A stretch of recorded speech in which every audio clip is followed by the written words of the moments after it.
It is January 7th, 2018 at about 7:46 p.m. local time at the launch site, or almost 1 a.m. Universal Coordinated Time on January 8th. You are looking at a live view of the Falcon 9 rocket as it awaits liftoff from the space launch pad approximately 14 minutes from now. Welcome to today's live webcast of the Zuma mission from Launch Complex 40 at Cape Canaveral Air Force Station.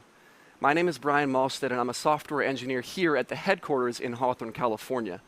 Now, today's primary mission is Zuma, a payload built by Northrop Grumman, and per our customer's request, we will conclude coverage of the primary mission just following separation of the payload fairing. However, we will also show secondary mission coverage as we attempt to land and recover under their first stage back at Landing Zone 1.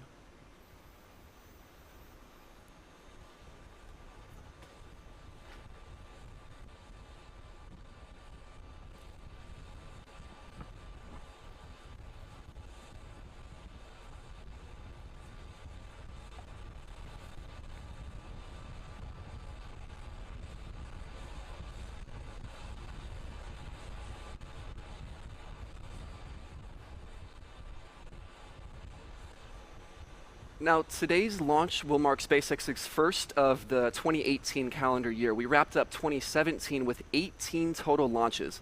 This is the most that SpaceX has ever done in a single calendar year. Now, Zuma was originally slated to launch from 39A a few miles north, but that pad is currently undergoing preparation for the launch of Falcon Heavy, so we moved Zuma a few miles south to Slick 40, Space Launch Complex 40. Having these two operational launch sites on the East Coast with enough commonality for swaps like this is very beneficial.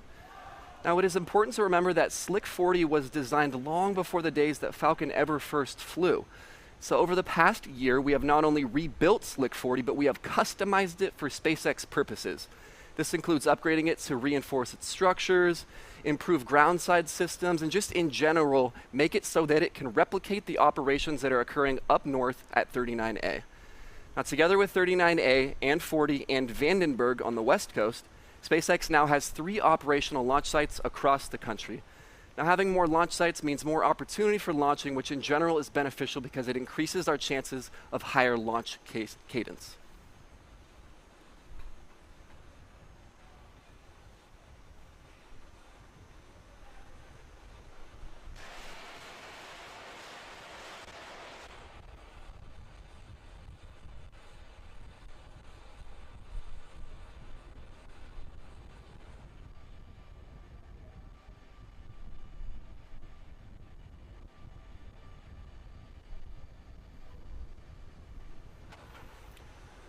Now, Zuma, the payload, was mated to Falcon 9, the launch vehicle, some time ago, and all of those pre-launch integrations occurred in the hangar, which is just adjacent to the pad that you see on screen.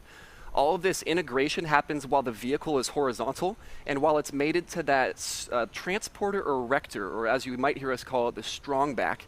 And that is done horizontally so that we have ease of access, so that we can work on the vehicle without having to go up very high. Now, once it's ready to roll out, as we call it, the transporter erector lives up to its name and transports the vehicle out to the pad and erects it into the final configuration for launch that you see on your screen right then. Now, once we're vertical, we're over 20 stories tall. Now, the first stage takes up about the first 2/3 closest to the ground, and then the second stage is that top bit with the fairings that encapsulate Zuma. Now, we stage the rocket for the same reason that we want a better gas mileage vehicle. If you're carrying around less mass, your fuel is going to get you farther. And so because the vehicle, the rocket, is mostly structure, and within that structure is mostly propellant, once you use all that propellant, you don't need to carry around that empty structure anymore. That's exactly what happens. Once Falcon 9's first stage is nearly depleted, it heads back to the launch site after separation, and second stage then has less mass to carry on as it goes to deliver the payload to its final desired orbit.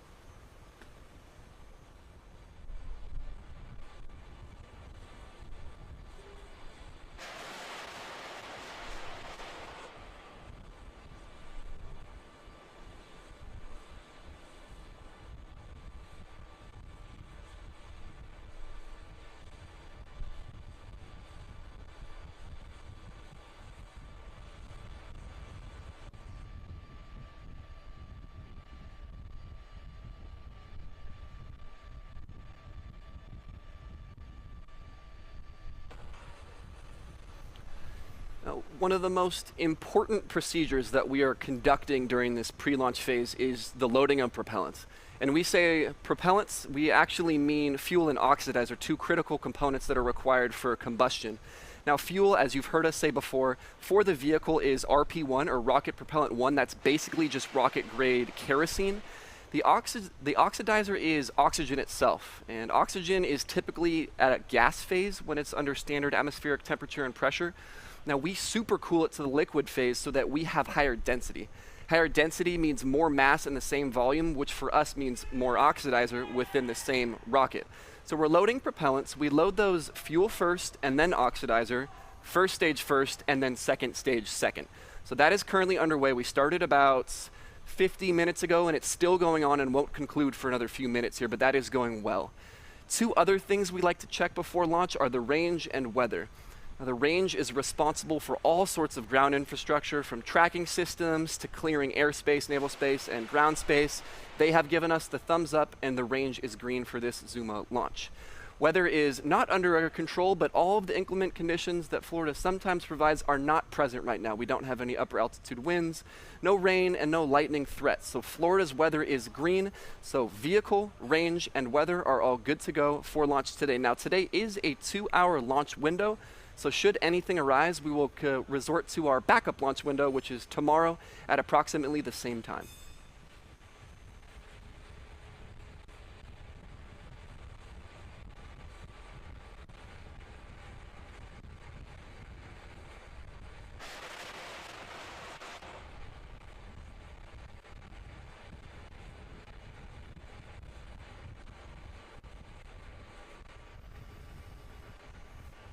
Northrop Grumman, the manufacturer of today's payload, is one of the nation's leading aerospace and defense companies. They've made stuff in market sectors from airplanes to software to satellites to electronics and even some other technical services. Now, some of their best known products you may have heard of include B2, the Global Hawk, and the very recent and very famous James Webb Space Telescope. Northrop Grumman is over 66,000 employees strong, and they work across the nation with a bunch of mission partners to fly stuff just like today's mission, Zuma. Now, they've been in the industry for over 50 years, so they have tons of experience, and their space missions include Earth observation, missile warning systems, defense, even protected global communications and other space science and exploration endeavors. Some of their recent, particularly space missions include Aqua, Aura, a space-based infrared system, other tracking and surveillance systems, Milstar you may have heard of, advanced extra-high frequency communication systems, and the Chandra X-ray Observatory, among many others.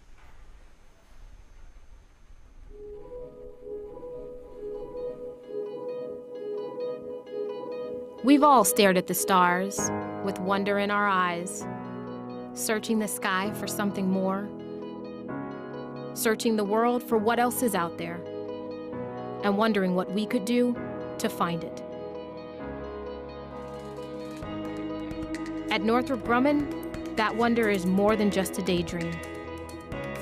We made it our passion. Tranquility Base here. The Eagle has landed. We've cultivated a world of dreamers and doers, of pioneers and protectors. Our engineers have always pushed the limits of space, and we've revolutionized technology again and again. We see limitations as challenges. We see the unknown as something only undiscovered. And we system engineer beyond what's impossible, because we believe there's no such thing. Northrop Grumman has the finest teams in technology, always working to push forward. From scientific pioneering to global service to making history. Our teams strive for innovation every day. And we've never lost our passion, never lost our wonder for what comes next.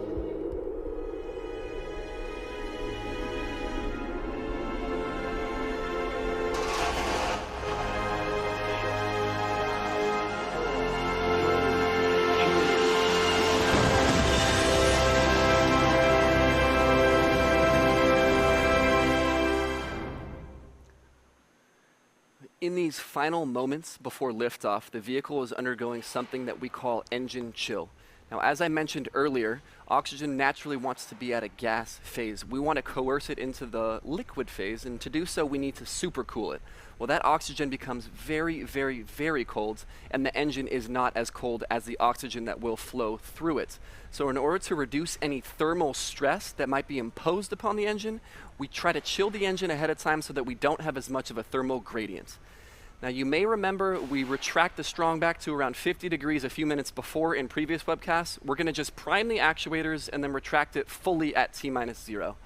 In these final seconds, we're topping off the liquid oxygen, and then at T-1 minute, the onboard flight computers will take full control of the vehicle and transition it all the way from startup through terminal countdown. So let's listen into that now.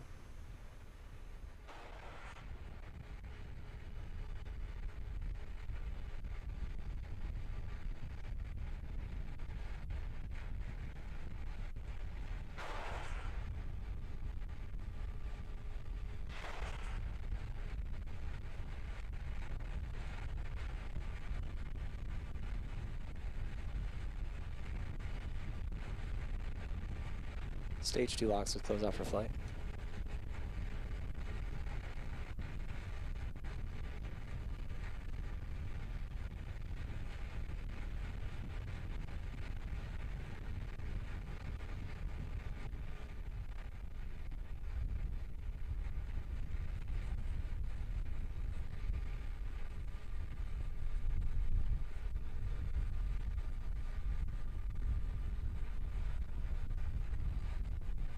Vehicles in self-line.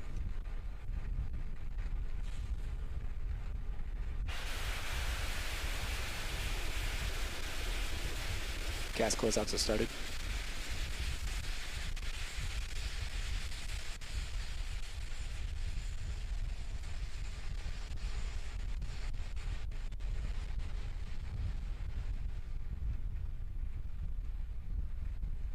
AFTS is ready for launch.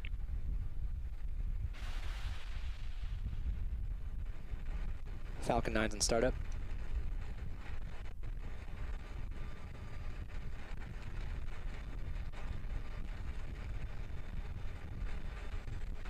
Stage 2 tanks pressing for flight.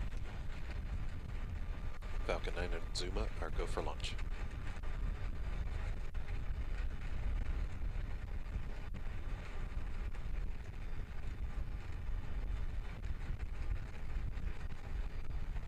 T-minus 30 seconds.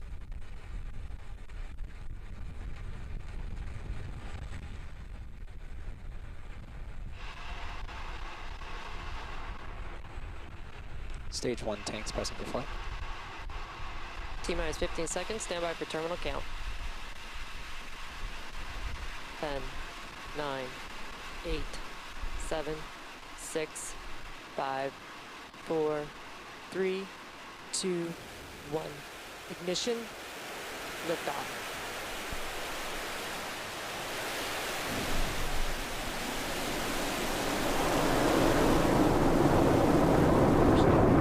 Procedure 3.170 for bus count call-outs.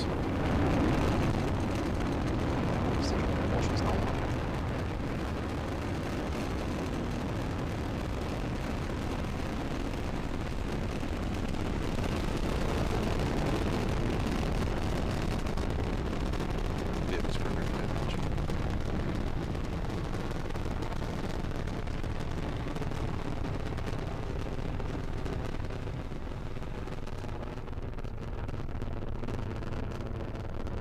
Power and telemetry nominal. And you see on your screen, we have had successful liftoff of Falcon 9 carrying Zuma. We have cleared the tower, so we're now coming up on 2 events that is going supersonic and max Q.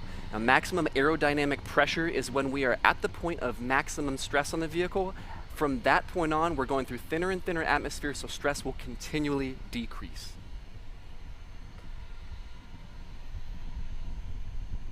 And we've just passed max Q, so again, that means that as we ascend higher and higher, the atmosphere is thinner, and we do not need to have as much stress on the vehicle. Now, we're going to go through 4 events here in rapid succession, and those are in order: MECO, stage separation, SES-1, and the boost back burn. Now, MECO stands for main engine cutoff. That's when the first stage stops firing. There follows stage separation, when first and second stage depart from each other. SES-1 is the 3rd event. That stands for second engine start. That's when second stage begins firing. And then the 4th event in that sequence is the boost back burn. That's when first stage begins firing again to start its trajectory back to landing zone 1. Now that sequence will occur about 15 seconds in duration, starting about 15 seconds from now. Oh, 7, this is RC on countdown. Please relinquish control of the camera, please. Roger.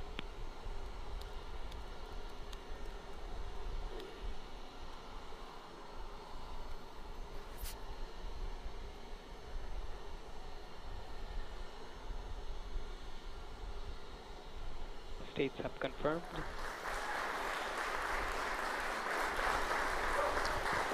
Stage 1 has entered its flight.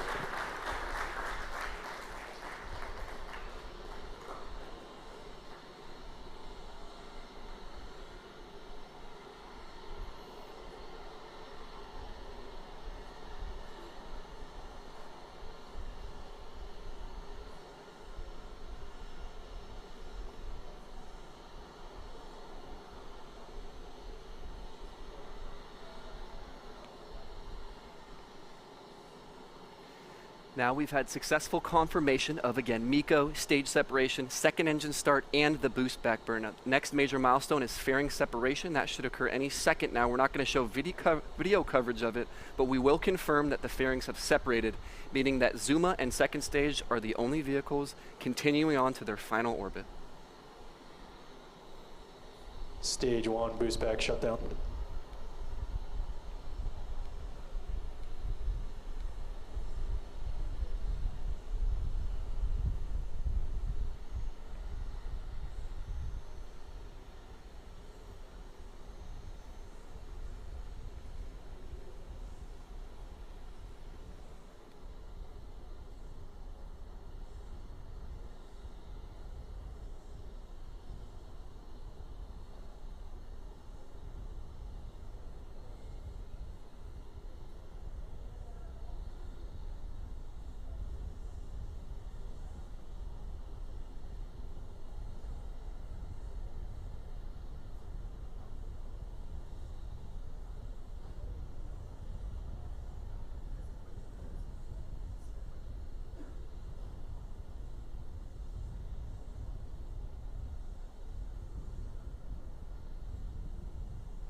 All right, so we'll address the fairing deployment here in a second once we have more information, but for now, we're going to shift our transition back to the focus on the secondary mission, which is the landing and recovery of the first stage. Now, it is nighttime, so we're looking at a black screen, but we should be able to see some burning of the second and third burns here in the landing sequence.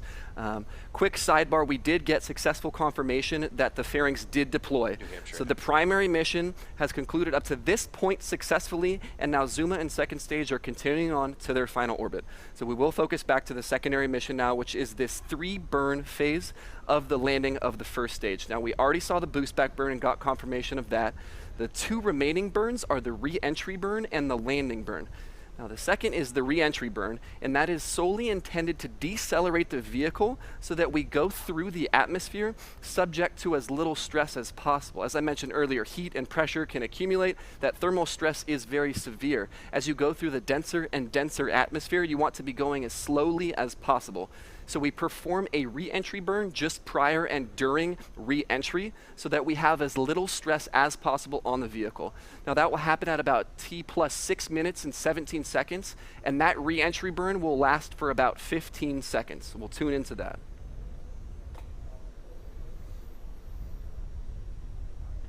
Stage 1 entry burn has started.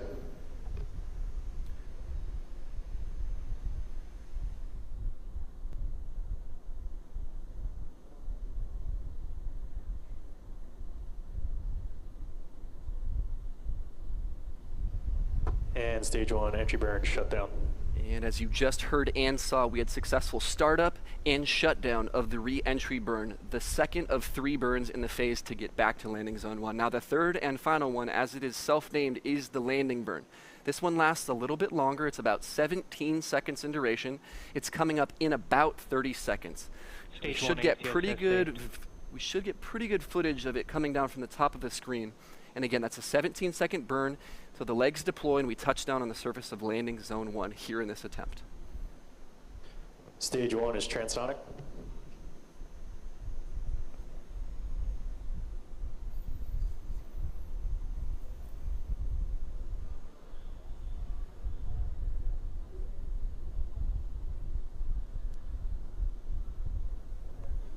Stage 1 landing burn is started.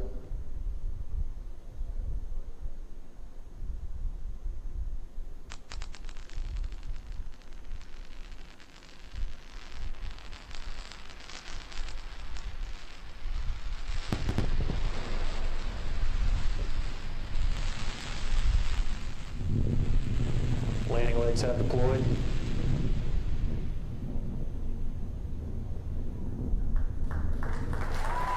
LZ1, Falcon 9 is landing. Landing operator movement procedure 11.100 on RCR1 and RAD 2. And the Falcon has landed. Now it was dark, but we saw some great ocular reflection as the heat and the light from the engine reflected off of landing zone 1, so you could see it as it deployed its legs and touched down. Now with the transition from the successful deployment of the payload fairings and the landing of the secondary mission, that first stage, we'll now conclude our coverage of this Zuma mission.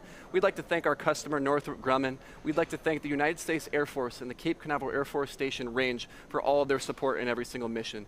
We would additionally like to thank the Federal Aviation Administration for their part in regulating and licensing every single one of these launches. We would also like to thank you, the viewer, for tuning in as always.